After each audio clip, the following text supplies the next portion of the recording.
क्या आपने कभी महसूस किया है कि आप पूरी जिंदगी दूसरों को खुश करने में लगा देते हैं और अंत में खुद से ही हार जाते हैं? दुनिया आपको बताएगी क्या पहनना है, किससे शादी करनी है, कौन सी नौकरी करनी है, लेकिन कोई आपको ये नहीं बताएगा कि आप खुद क्या चाहते हैं। नेपोलियन हिल ने कहा था, what ever the mind can conceive and believe it can achieve. पर सवाल है, आपका माइंड कंसीव क्या कर रहा है? आपके सपने या दुनिया की एक्सपेक्टेशंस? आज की इस वीडियो जर्नी में हम समझेंगे कि क्यों दुनिया छोड़ो, खुद पर लगो सिर्फ एक मोटिवेशनल लाइन नहीं, बल्कि एक पावरफुल लाइफ स्ट्रैटेजी है। Chapter 1, the power of definite purpose.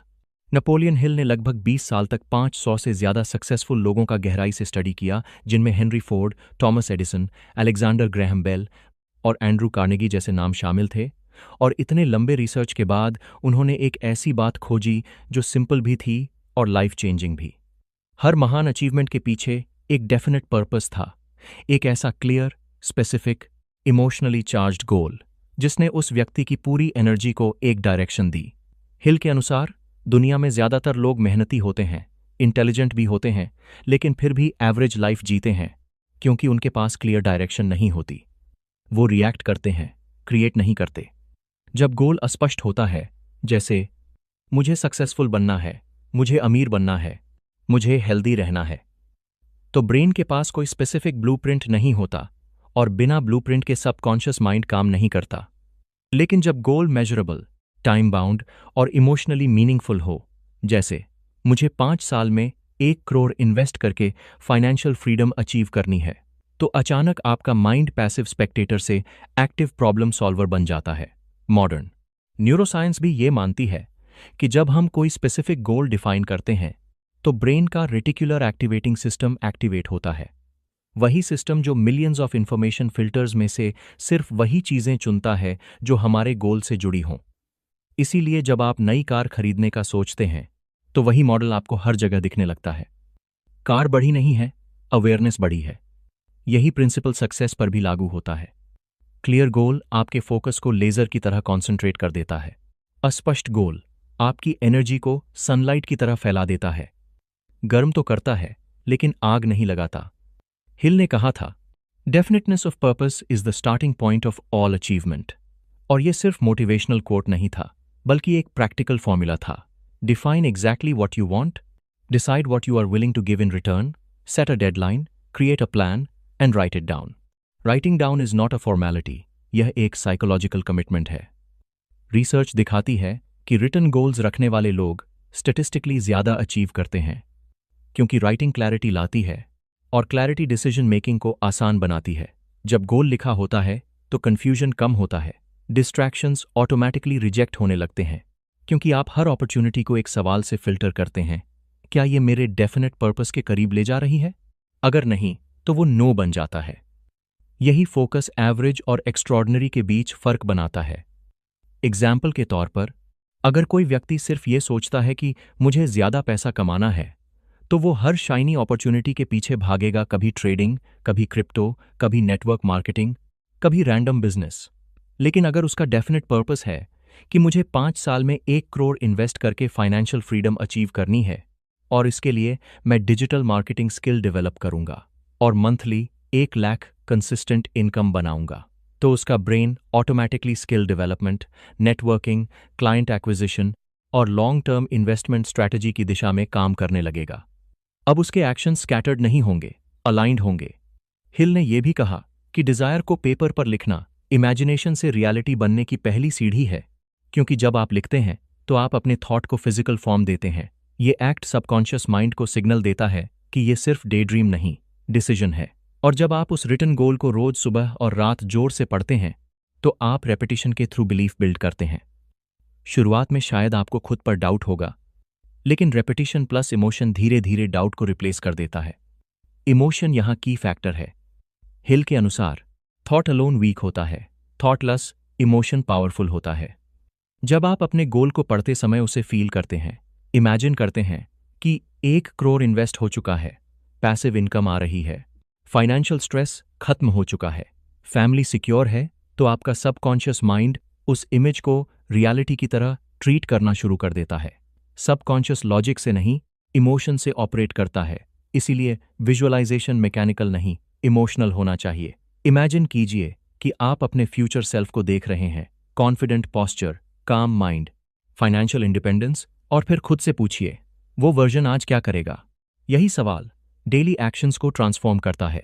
Definite purpose discipline भी लाता है, क्योंकि जब रीजन स्ट्रांग होता है तो एक्सक्यूजेस कमजोर पड़ जाते हैं। अगर आपका पर्पस सिर्फ अच्छा लगेगा लेवल का है तो थोड़ी सी डिफिकल्टी आपको रोक देगी, लेकिन अगर आपका पर्पस डीपली पर्सनल है, जैसे पेरेंट्स को फाइनेंशियल सिक्योरिटी देना, डेट फ्री लाइफ जीना, मीनिंगफुल इम्पैक्ट क्रिएट करना, तो वही पर्पस आपको लेट नाइट्स, अर्ली मॉर्निंग्स और टेम्पररी डिस्कम्फर्ट झेलने की ताकत देगा। हिल ने पाया कि सक्सेसफुल लोग ऑब्स्टिकल से डरते नहीं थे, क्योंकि उनका फोकस प्रॉब्लम पर नहीं, पर्पस पर था। पर्पस जितना क्लियर और इमोशनली इंटेंस होगा, परसिस्टेंस उतनी मजबूत होगी।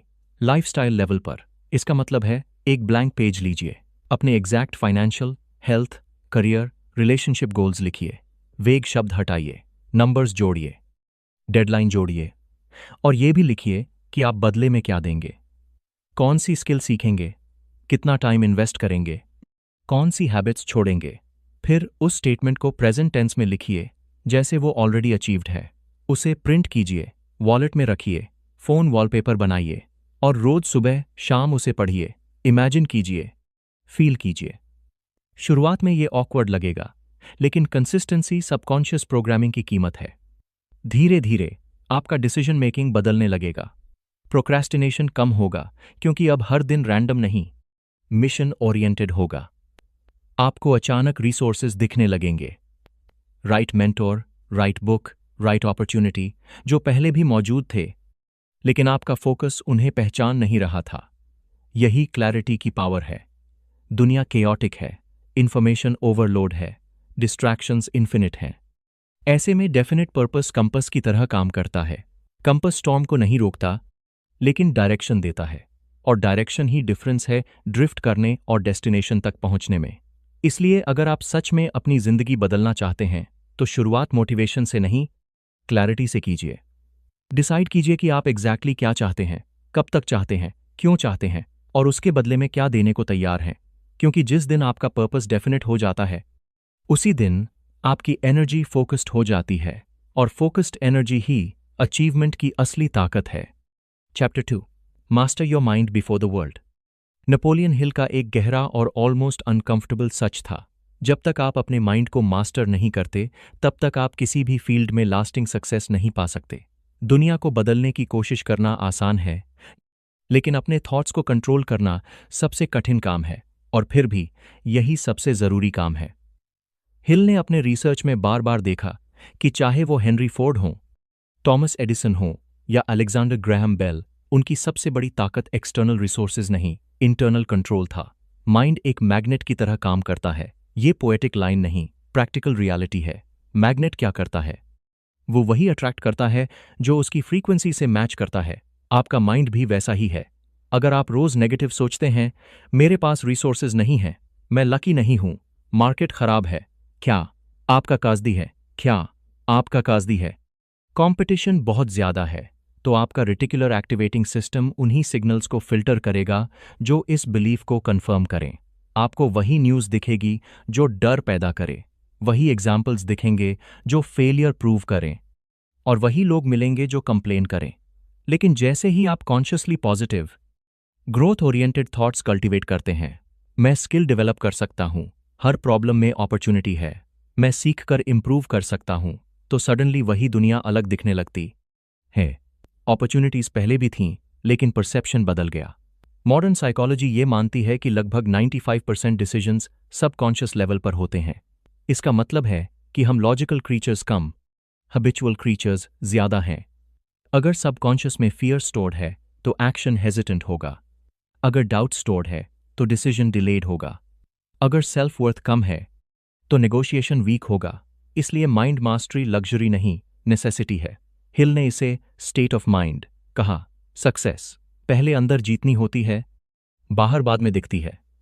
इमेजिन कीजिए, दो लोग एक ही अपॉर्चुनिटी देखते हैं, एक को उसमें रिस्क दिखता है, दूसरे को ग्रोथ। डिफरेंस अपॉर्चुनिटी में नहीं, माइंडसेट में है। माइंड मैग्नेट इसलिए है क्योंकि ये कॉन्स्टेंटली थॉट्स ब्रॉडकास्ट करता है और थॉट्स बिहेवियर क्रिएट करते हैं, बिहेवियर रिजल्ट्स क्रिएट करते हैं और रिजल्ट्स फिर बिलीव्स को रीइंफोर्स करते हैं। एक साइकिल बन जाती है। अगर साइकिल नेगेटिव है तो डाउनवर्ड स्पाइरल, अगर पॉजिटिव है तो अपवर्ड ग्रोथ। इसलिए सबसे पहला स्टेप है अवेयरनेस। आप दिन भर क्या सोचते हैं? कितनी बार आप खुद को मेंटली क्रिटिसाइज करते हैं? कितनी बार आप वर्स्ट केस सिनारियो इमेजिन करते हैं? माइंड को मास्टर करना रिप्रेशन नहीं है, ये कॉन्शियस डायरेक्शन है। नेगेटिव थॉट आएगा, उसे डिनाई मत कीजिए, ऑब्जर्व कीजिए, लेबल कीजिए और कॉन्शियसली रिप्लेस कीजिए। यही मेंटल डिसिप्लिन है। अब आते हैं दूसरे ट्रैप पर, वैलिडेशन। लोग क्या कहेंगे शायद दुनिया का सबसे पावरफुल इनविजिबल प्रिजन है। आप करियर चूज करते हैं सोसाइटी की अप्रूवल से, सेफ जॉब लेते हैं क्योंकि रिलेटिव्स को एक्सप्लेन करना आसान है, बिजनेस आइडिया ड्रॉप कर देते हैं क्योंकि दोस्त हंसेंगे, कंटेंट क्रिएट नहीं करते क्योंकि ट्रोल्स कमेंट करेंगे। लेकिन हार्श ट्रूथ ये है कि दुनिया की मेमोरी शॉर्ट है। आप फेल होंगे, लोग 2 दिन डिस्कस करेंगे, तीसरे दिन किसी और टॉपिक पर शिफ्ट हो जाएंगे। ह्यूमन अटेंशन स्पैन लिमिटेड है। फिर भी हम अपनी पूरी लाइफ उस इमेजिनरी ऑडियंस के हिसाब से डिजाइन करते हैं जो खुद अपनी प्रॉब्लम्स में बिजी है। हिल ने रिपीटेडली एम्फसाइज किया कि सेल्फ रिलायंस एसेंशियल है। अगर आपकी आइडेंटिटी एक्सटर्नल अपलॉज पर डिपेंडेंट है तो क्रिटिसिज्म आपको डिस्ट्रॉय कर देगा। वैलिडेशन एडिक्शन एक सटल डिजीज है। Social media likes, comments, views, ये सब डोपामीन स्पाइक्स देते हैं लेकिन लॉन्ग टर्म कॉन्फिडेंस नहीं देते। जब आप कंपैरिजन में जीते हैं तो सैटिस्फैक्शन इम्पॉसिबल हो जाती है क्योंकि हमेशा कोई आपसे आगे होगा। सोशल मीडिया हाईलाइट रील दिखाता है, स्ट्रगल नहीं। और जब आप दूसरों के क्यूरेटेड सक्सेस को अपनी बिहाइंड द सीन्स लाइफ से कंपेयर करते हैं तो सेल्फ डाउट बढ़ता है। इसलिए लाइफस्टाइल लेवल पर पहला प्रैक्टिकल स्टेप है कंपैरिजन कम करना। सोशल मीडिया डिटॉक्स एक्सट्रीम जरूरी नहीं, लेकिन कॉन्शियस यूसेज जरूरी है। ऐप खोलने से पहले पूछिए, मैं क्या कंज्यूम करने जा रहा हूं? क्या ये मुझे ग्रो करेगा? दूसरा पावरफुल हैबिट है डेली मेडिटेशन। 10 मिनट्स की सिंपल ब्रेथ अवेयरनेस भी माइंड को ऑब्जर्व करना सिखाती है। मेडिटेशन थॉट्स को रोकना नहीं है, थॉट्स से डिस्टेंस बनाना है। जब आप रियलाइज करते हैं कि मैं अपने थॉट्स नहीं हूं, मैं ऑब्जर्वर हूं, तभी रियल मास्टरी शुरू होती है। धीरे धीरे आप इंपल्सिव रिएक्शन की जगह कॉन्शियस रिस्पॉन्स चूज करने लगते हैं। तीसरा हैबिट है डेली 1 फोकस्ड आवर। अपने गोल्स पर इन्वेस्ट करना बिना डिस्ट्रैक्शन, बिना नोटिफिकेशन, बिना मल्टीटास्किंग। यही सेल्फ रिस्पेक्ट है। जब आप अपने ड्रीम को रोज टाइम देते हैं तो सबकॉन्शियस को मैसेज जाता है कि ये इंपॉर्टेंट है। कंसिस्टेंसी कॉन्फिडेंस बिल्ड करती है। कॉन्फिडेंस रिजल्ट से पहले आता है, रिपीटेड डिसिप्लिन्ड एक्शन से बनता है। माइंड मास्टरी का मतलब टॉक्सिक पॉजिटिविटी नहीं है, इसका मतलब रियलिटी को देखना लेकिन पावरलेस फील न करना है। प्रॉब्लम आएगी, आप उसे डिनाई नहीं करेंगे, एनालाइज करेंगे, सॉल्यूशन सोचेंगे, एक्शन लेंगे। फियर आएगा, आप भागेंगे नहीं, उसे एक्नॉलेज करके आगे बढ़ेंगे। डाउट आएगा, आप एविडेंस कलेक्ट करेंगे कि आप केपेबल हैं। यही इंटरनल लीडरशिप है। एक्सटर्नल वर्ल्ड अनप्रिडिक्टेबल है। इकोनॉमी बदलती है, टेक्नोलॉजी बदलती है, ट्रेंड्स बदलते हैं, लेकिन अगर आपका माइंड स्टेबल है तो आप अडेप्ट कर सकते हैं।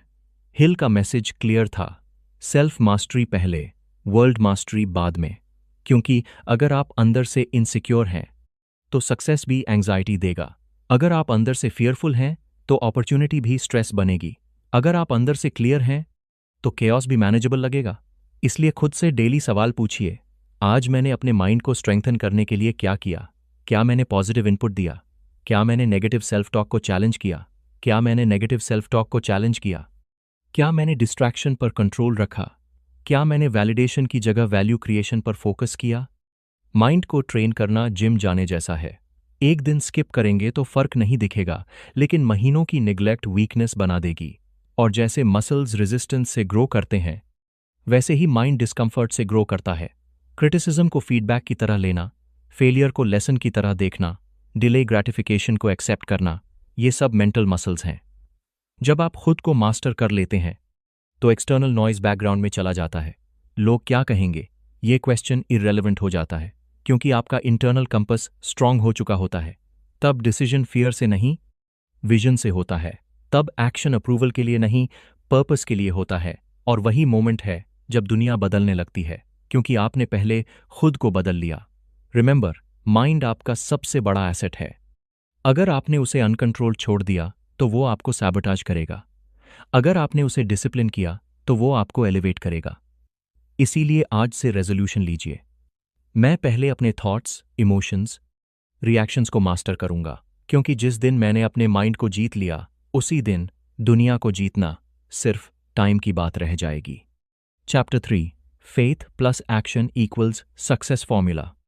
नेपोलियन हिल ने सक्सेस को किसी मैजिक, लक या डेस्टिनी का खेल नहीं माना। उन्होंने इसे एक फॉर्मूला की तरह समझाया, फेथ प्लस एक्शन। लेकिन यहां सबसे पहले समझना जरूरी है कि हिल ने फेथ को ब्लाइंड बिलीफ नहीं कहा, न ही किसी रिलीजियस रिचुअल से जोड़ा। उनके अनुसार फेथ एक स्टेट ऑफ माइंड है, एक ऐसा मेंटल कंडीशन जो रिपीटेड एफर्मेशंस, इमोशनलाइज्ड विजुअलाइजेशन और डिसिप्लिन्ड सेल्फ सजेस्शन से डेवलप होता है। शुरुआत में जब आप कोई बड़ा गोल सेट करते हैं, जैसे financial freedom, 1 crore investment corpus, successful business, fit body, confident personality, तो लॉजिकली आपका ब्रेन रेजिस्टेंस देता है। वो पिछले failures, limited resources, our current reality को सामने रखकर कहता है, ये मुश्किल है, शायद पॉसिबल नहीं। यही वो मोमेंट है जहां फेथ की जरूरत होती है। फेथ का मतलब रियलिटी इग्नोर करना नहीं है। इसका मतलब है फ्यूचर पॉसिबिलिटी को प्रेजेंट रियलिटी से बड़ा मानना। जब आप रोज सुबह शाम अपने गोल को पढ़ते हैं, उसे इमेजिन करते हैं, उसे फील करते हैं, तो धीरे धीरे आपका ब्रेन उस इमेज को रिजेक्ट करना बंद कर देता है। न्यूरोसाइंस के अनुसार ब्रेन इमेजिनेशन और रियल एक्सपीरियंस के बीच क्लियर डिस्टिंक्शन नहीं करता। जब आप किसी सक्सेस को विविडली इमेजिन करते हैं तो वही न्यूरल पाथवेज एक्टिवेट होते हैं जो एक्चुअल एक्सपीरियंस में एक्टिवेट होते। यही कारण है कि एथलीट्स मेंटल रिहर्सल करते हैं। वो पहले माइंड में जीतते हैं, फिर मैदान में। साइंस फैक्ट के तौर पर ब्रेन में एक सिस्टम होता है, रेटिकुलर एक्टिवेटिंग सिस्टम, रास। ये सिस्टम आपके कॉन्शियस फोकस के आधार पर इंफॉर्मेशन फिल्टर करता है। दुनिया में हर दिन लाखों स्टिम्युलाई होते हैं, news, ads, conversations, opportunities, problems. लेकिन आपका ब्रेन सब कुछ प्रोसेस नहीं करता। रास डिसाइड करता है कि क्या इंपॉर्टेंट है, और रास उसी चीज को हाईलाइट करता है जिस पर आप बार बार फोकस करते हैं। अगर आप लगातार फेलियर, फियर, रिसेशन, कंपटीशन और मेरे बस का नहीं जैसी बातें सोचते हैं, तो रास उन्हीं एविडेंस को ढूंढकर सामने लाएगा जो आपके नेगेटिव बिलीफ को कंफर्म करें। आपको हर जगह रिस्क दिखेगा, हर प्लान में प्रॉब्लम दिखेगी, हर अपॉर्चुनिटी में डाउट दिखेगा। लेकिन जैसे ही आप सक्सेस, ग्रोथ, सॉल्यूशन और पॉसिबिलिटी पर फोकस शिफ्ट करते हैं, आरएस अपॉर्चुनिटीज हाईलाइट करना शुरू कर देता है। सडनली आपको रेलेवेंट बुक्स दिखती हैं, राइट मेंटोर्स मिलते हैं, यूजफुल कोर्सेज दिखाई देते हैं, बिजनेस आइडियाज कनेक्ट होने लगते हैं।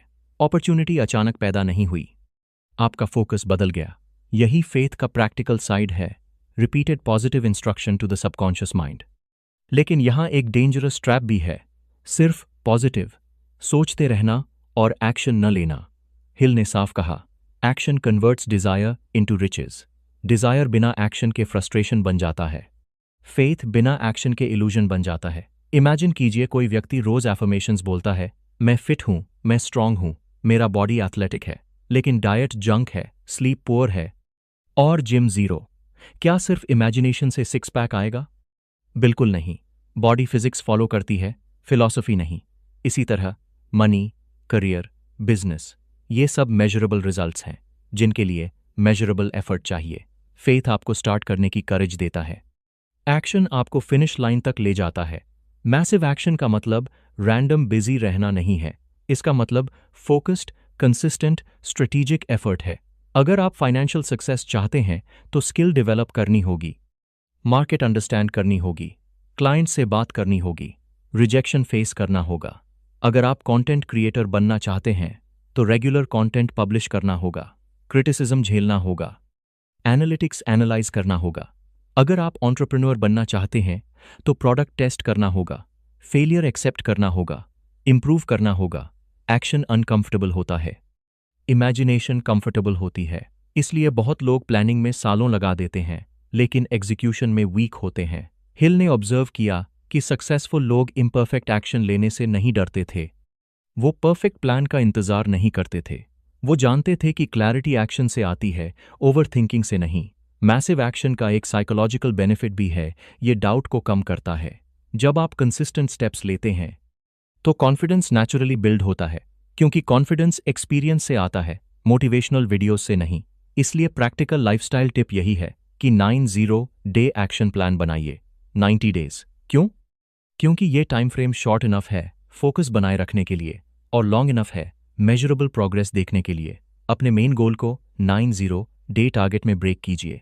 अगर आपका गोल 1 करोड़ इन्वेस्टमेंट कॉर्पस है तो अगले 90 डेज का focus income increase, saving discipline और इन्वेस्टमेंट लर्निंग हो सकता है। अगर आपका गोल फिटनेस है तो अगले 90 डेज में 5 kilograms fat loss, 4 days gym routine और डेली प्रोटीन इनटेक टारगेट हो सकता है।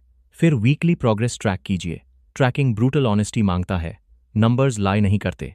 अगर प्रोग्रेस नहीं हो रही तो एक्सक्यूजेज मत दीजिए, स्ट्रैटेजी एडजस्ट कीजिए। वीकली रिव्यू में 3 सवाल पूछिए।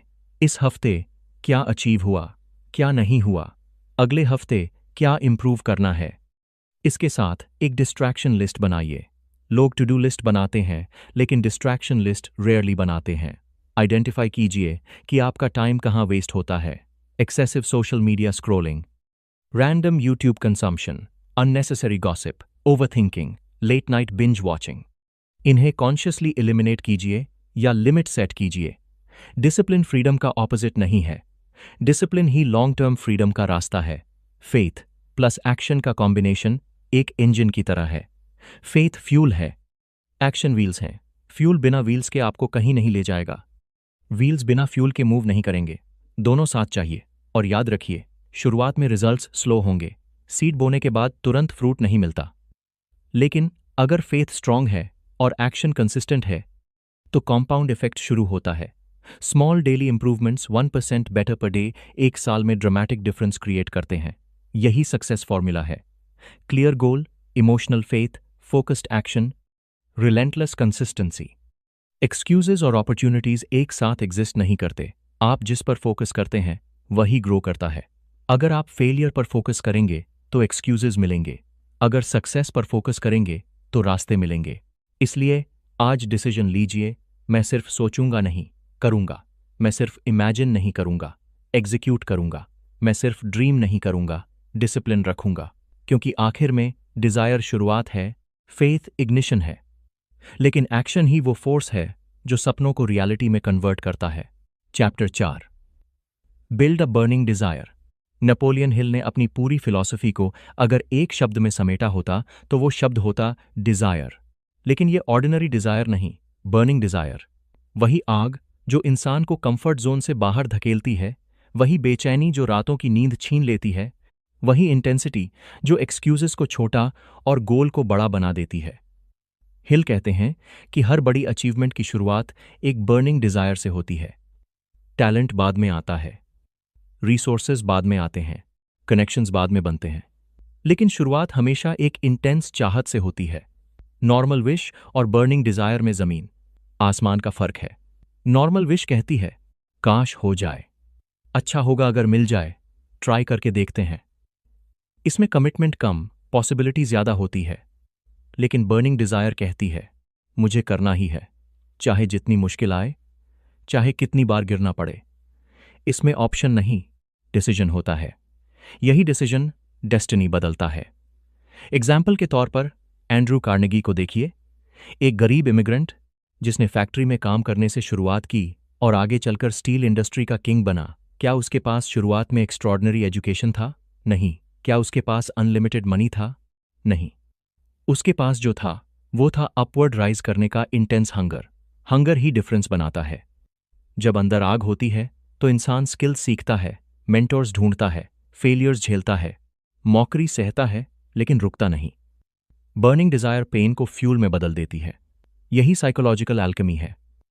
जब आपके पास क्लियर रीजन होता है, फैमिली की financial security, self respect, impact create करना, फ्रीडम तो टेम्पररी डिस्कंफर्ट इनसिग्निफिकेंट लगने लगता है।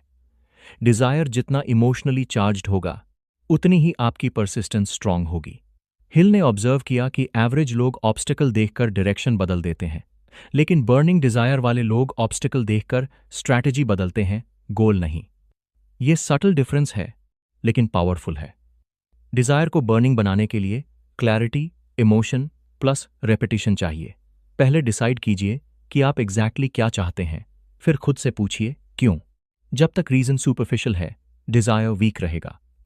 लेकिन जब रीजन पर्सनल और इमोशनल हो जाता है, जैसे पेरेंट्स को स्ट्रगल से बाहर निकालना, डेट फ्री लाइफ जीना, सेल्फ वर्थ प्रूव करना, तब डिजायर इंटेंस बनता है। फिर उसे रोज रिमाइंड कीजिए, इमेजिन कीजिए, फील कीजिए। इमोशन डिजायर को फ्यूल देता है, लेकिन सिर्फ अंदर की आग काफी नहीं, एनवायरनमेंट भी इक्वली पावरफुल है। एनवायरनमेंट आपकी आइडेंटिटी शेप करता है। ह्यूमन बीइंग्स हाईली अडेप्टेबल हैं। हम अनकॉन्शियसली अपने आसपास के लोगों के एवरेज बन जाते हैं, इनकम में, माइंडसेट में, हैबिट्स में, एम्बिशन में। अगर आप नेगेटिव, कंप्लेन करने वाले, रिस्क अवर्स लोगों के बीच रहेंगे, तो धीरे धीरे आपकी एनर्जी ड्रेन होगी। आप भी एक्सक्यूजेस ढूंढने लगेंगे, आपका कॉन्फिडेंस सटली वीकन होगा। लेकिन अगर आप एम्बिशियस, ग्रोथ ओरिएंटेड, डिसिप्लिन्ड लोगों के साथ रहेंगे, तो आपका स्टैंडर्ड ऑटोमैटिकली एलिवेट होगा। कॉन्वर्सेशंस अपॉर्चुनिटीज पर होंगी, आइडियाज पर होंगी, सॉल्यूशंस पर होंगी। यही मास्टरमाइंड प्रिंसिपल है। कलेक्टिव एनर्जी इंडिविजुअल एनर्जी से ज्यादा पावरफुल होती है। इसलिए कॉन्शियसली एनवायरनमेंट डिजाइन कीजिए। ग्रोथ माइंडसेट वाली बुक्स पढ़िए, क्योंकि ऑथर्स भी वर्चुअल मेंटर्स होते हैं। बुक्स आपको उन लोगों के दिमाग में ले जाती हैं जिन्होंने ऑलरेडी वो अचीव किया है जो आप चाहते हैं। मेंटर ढूंढिए। मेंटर परफेक्ट नहीं, एक्सपीरियंस्ड होना चाहिए। मेंटर मिस्टेक्स कम नहीं करता, लेकिन कॉस्टली मिस्टेक्स अवॉइड करने में मदद करता है। टॉक्सिक रिलेशनशिप से दूरी बनाइए। टॉक्सिक का मतलब सिर्फ अब्यूसिव नहीं। टॉक्सिक वो भी है जो हर बार आपके ड्रीम को छोटा साबित करे, हर बार रिस्क लेने से रोके, हर बार डाउट इंजेक्ट करे। बाउंड्रीज सेल्फ रिस्पेक्ट का हिस्सा हैं। बर्निंग डिजायर को प्रोटेक्ट करना पड़ता है। ये फ्रैजाइल सीड की तरह है, जिसे शुरुआत में हार्श नेगेटिविटी से बचाना जरूरी है। प्रैक्टिकल लेवल पर एक एक्सरसाइज कीजिए। अपने सर्कल के 5 क्लोजेस्ट लोगों की लिस्ट बनाइए और ऑनेस्टली इवैल्यूएट कीजिए। क्या ये लोग मुझे ग्रो करने में मदद कर रहे हैं या मुझे कंफर्टेबल मीडियोक्रिटी में रख रहे हैं? अगर आंसर अनकंफर्टेबल है, तो चेंज इनिशिएट कीजिए। नेटवर्किंग इवेंट्स अटेंड कीजिए, ऑनलाइन कम्युनिटीज ज्वाइन कीजिए, स्किल बेस्ड ग्रुप्स में इंटरैक्ट कीजिए। एक्सपोजर एम्बिशन को एक्सपैंड करता है। जब आप बड़े ड्रीम्स सुनते हैं, तो आपका ड्रीम भी एक्सपैंड होता है। बर्निंग डिजायर आइसोलेशन में कमजोर पड़ सकता है, लेकिन सपोर्टिव एनवायरनमेंट में ब्लेज बन सकता है। याद रखिए, दुनिया न्यूट्रल है। वो आपको ऊपर नहीं उठाएगी, लेकिन नीचे भी नहीं गिराएगी, जब तक आप खुद डायरेक्शन चूज नहीं करते। डिजायर डायरेक्शन देता है, डिजायर डायरेक्शन देता है, डिजायर डायरेक्शन देता है। एनवायरनमेंट स्पीड देता है। अगर डिजायर स्ट्रांग है, लेकिन एनवायरनमेंट नेगेटिव है, तो प्रोग्रेस स्लो होगी। अगर डिजायर मॉडरेट है, लेकिन एनवायरनमेंट पावरफुल है, तो इंप्रूवमेंट पॉसिबल है।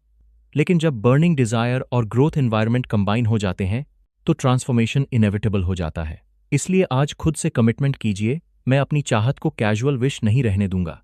मैं उसे डिसीजन बनाऊंगा। मैं अपने सर्कल को कॉन्शियसली चूज करूंगा। मैं अपने सपनों को प्रोटेक्ट करूंगा। क्योंकि आखिर में अचीवमेंट की शुरुआत बाहर नहीं, अंदर की आग से होती है। और जब वो आग सही लोगों, सही हैबिट्स और सही एक्सपोजर से घिर जाती है, तो वो सिर्फ चमकती नहीं, दुनिया को रोशन करती है। आखिर में याद रखिए, सक्सेस कोई एक्सीडेंट नहीं है। ये कोई लक का खेल नहीं है। ये कोई ओवरनाइट मिरेकल नहीं है। ये एक डिसीजन है, एक डेफिनेट पर्पस, एक controlled mind, faith plus massive action और एक बर्निंग डिजायर। दुनिया आपको जज करेगी, लोग डाउट करेंगे, कुछ लोग हंसेंगे भी, लेकिन सवाल ये है, क्या आप खुद पर बिलीव करेंगे? क्योंकि जिस दिन आपने अपनी सोच को मास्टर कर लिया, अपने गोल को क्लियर कर लिया और एक्सक्यूजेस की जगह एक्शन चुन लिया, उसी दिन आपकी जिंदगी बदलना शुरू हो जाएगी। आज से कंप्लेन कम, कमिटमेंट ज्यादा, कंपैरिजन कम, एग्जीक्यूशन ज्यादा, फियर कम, फोकस ज्यादा। अगर ये मैसेज आपको इंस्पायर कर रहा है, तो इसे सिर्फ सुनिए, मत अप्लाई कीजिए। और अगर आप ऐसे ही डीप लाइफ चेंजिंग कॉन्सेप्ट सीखना चाहते हैं, तो इस जर्नी का हिस्सा बनिए। रिमेंबर, सेल्फ मास्टरी पहले, वर्ल्ड मास्टरी बाद में। अब फैसला आपका है, दुनिया को ब्लेम करना है या खुद को बिल्ड करना है।